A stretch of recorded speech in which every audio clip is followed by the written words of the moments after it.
Hey, what's up everyone? Danny and Alex. In this tutorial, we're going to show you guys how to deal with the overhand right, right? So a lot of people are having a hard time sometimes when it's a looping punch, right? It's not like a straight cross. So the overhand right, almost like a haymaker, very, very effective and powerful punch in mixed martial arts, but you have to know how to deal with it. So I'm going to show you guys a few defenses and how to counter.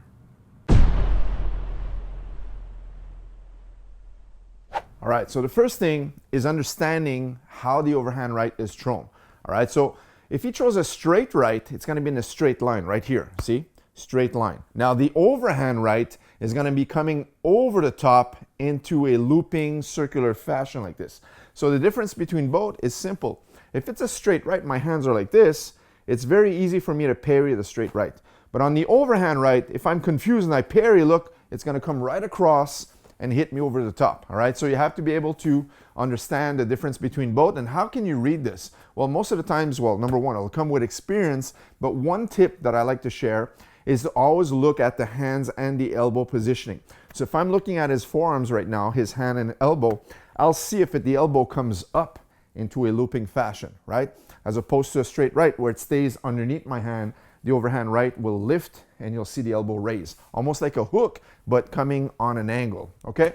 Now, what's an easy defense against this? Well, you can just move out of the way. So what you want to do now, because it's not a straight punch, it's a looping punch, if I just slip my head, let's say for example, I slip towards the outside of the upcoming looping hand, I'm going to walk right into it, right? I thought it was a straight cross, but it's a looping, and now boom, colliding right with the force of his punch, and that's a KO right away. If I slip towards this side, that's the same thing. Even though I'm moving my head on the overhand right, he's still gonna catch me at the extension of his punch. So what I wanna do now is not move my head. If I were to move my head, I wanna roll underneath. That could be one option where I just simply roll underneath, that's fine. But the thing with rolling is, when it's a hook, you're gonna be rolling super well. Watch Alex here. If I'm throwing a right hook, he rolls underneath, that's great, but my elbow and hand were parallel. All right, straight line right here. Now, on the overhand, you'll see my elbow raise up and my punch is coming downwards on an angle, all right? It's cutting down. So if he's gonna roll underneath and he miscalculates the timing, he still walks into a punch, all right? So now what we're gonna do on the overhand right is circle our feet away. See, if he throws it here, I'm just moving in this direction. I'm gone, right?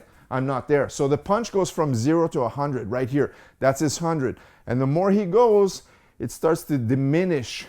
The power loses it as he goes. So let's say, for example, it goes from 0 to 100, and now 90, 80, 70, it starts to dissipate, right? And I want to move in that direction. So even if I was a little bit off and he catches me, I'm not in the line of fire, all right? So I'm just going to move to the side. So as he throws the overhand right, I just shuffle my feet, right? Watch Alex do it on this side. He just moves out, all right? Very simple. Now, you want to be able to practice this because, of course, you need the timing. All right, so these are just situations we're gonna share with you guys, and you guys need to practice if you wanna become proficient in them. Now, another way to do it is also to cover, all right? So as this punch comes in, what I wanna do is just cover myself here, all right? Notice when I'm covering here, I'm always watching what's coming up next, all right? So you don't wanna look on the floor or look away. Don't shy away from the punch, all right? Keep your head in front, but the only thing that's happening now is I'm covering my chin and my temple when I'm blocking as such. Almost like I'm combing my hair on the side, okay? Now, if I'm covering, there's ways of covering. Sometimes you'll be further out, medium range, or even very tight inside the pocket, all right? So if I'm outside from here, look, boom, I cover, and boom, I fire right back with my cross, okay? Sometimes you'll be in medium range. You'll cover here, whah, and now look, elbow, boom, elbow range. And other times you might be super tight. As you walk in, boom. And if you notice here, my head was in front of the punch, almost catching his shoulder, but look at the tip of my elbow. As I cover in, you're gonna be very sneaky and catch him with an up elbow at the same time as you're walking in, okay? Now, another method you can do, Alex is gonna show this one. If I throw the overhand, he's just gonna duck underneath, but he's just not gonna sit there. He's gonna level change for his shot, right? Just here, boom, see? So you time this. A straight line is always quicker than a curved line, right? So if I threw a cross, he has to be very quick on level changing. But if I threw an overhand right, it's looping. There's a lot of time for him to level change and take me down with his double leg, all right? That's another way to deal with the overhand right. Now, something else you can do, I like to do this a lot sometimes, just a shoulder stop. we say shoulder stop, or it can also be a bicep stop. As he throws the overhand right, boom. See how I jam his shoulder? Okay, so I need to time this well. Boom, here it's on the bicep. All right, so what you do now is you just push into it. So you want to move your feet at the same time. And of course, now you're in range for countering right back and maybe even some chopping low kicks. But the main thing is everything we're showing you today, you guys are going to be needing to practice these. All right, so again, shoulder stop, boom, or bicep stop, boom. It's very important to tuck your chin behind your shoulder. That way there, if you miscalculate and you were to stop it a little bit behind and the guy connects, you're done, right? So you want to elevate a little bit your shoulder, and of course your shoulder is there as an added insurance for your protection, all right? Because you don't want to be caught with an overhand right on the chin, okay? Now, something else you can also do is just blitzing in. But when you blitz in, you don't want to blitz into the punch. So you want to cross block as such, all right? So basically, sometimes you might just cross block on the overhand here and just block it. That's fine, okay? Other times you want to use this to close the gap because it's MMA. Maybe you want a body lock. So if he throws the overhand right, you just blitz him in here, all right? So that way there you stay safe, your shoulder is up, your elbows are up, and now from here, get into your over-under, for example, clinching position to start to push the person into a different range, okay? What else can we do? So we talked about covering, shoulder stopping. Something else I like to do is just simply get an angle. So as he throws the overhand right, a while ago I showed you guys how to shuffle out. Now you can just step out as well. So as I step out, see, if I move here, look at this. I'm out of range from the overhand right, okay? And I can take advantage of a sweep from here. Look, as I kick his shin slowly, boom, right? Takes him off balance, okay? Usually if you're gonna practice this, we wear shin guards, okay? But just gently, what you can do is go shin to shin. So we go one, and look at this. You're gonna kick on the bottom, right on the ankle, right here, boom, all right? This is a very painful move, all right? Especially when you're not expecting it. All the weight is on that lead foot because you thought you were gonna connect with the overhand right.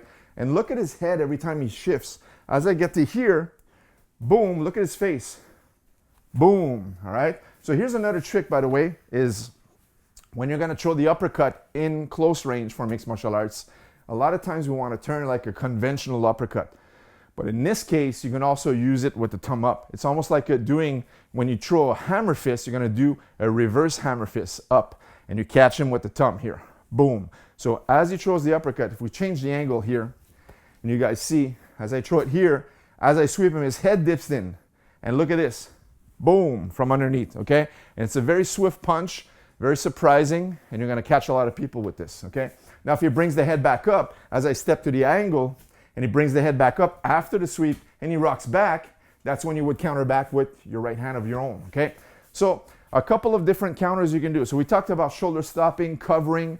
We also stop the punch with the shoulder or bicep stop, but also we shot in by level changing. We can also just move our feet away. These are all great drills. And one more thing I want to share is this one takes a little bit more accuracy and much better precision, but it's also very, very effective, is just timing it, intercepting the overhand, all right? So like I said earlier, a straight line, always much faster than a curve line. So his curve line is gonna have a little bit less speed than my fast line, which is gonna be, let's say for example, my straight left. So as I'm fighting here, boom, I just catch him as he throws the looping punch, all right? So if I'm here and I got good timing, poof, I just catch him right on the button as he's throwing the overhand right. But you gotta be very precise with this one.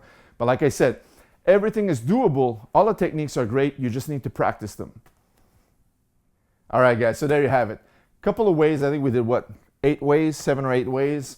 All right, there's a lot of things you can do, but just a few to share with you guys. We're not gonna share all of our secrets, guys. But listen, great ways to drill against the overhand right. We said it was for MMA, but most of these things are applicable for boxing or kickboxing or Muay Thai as well, right? So guys, if you're new to our channel, make sure to subscribe for more content just like this one. Make sure to leave us a thumbs up, and we'll catch you in the next video. Take care.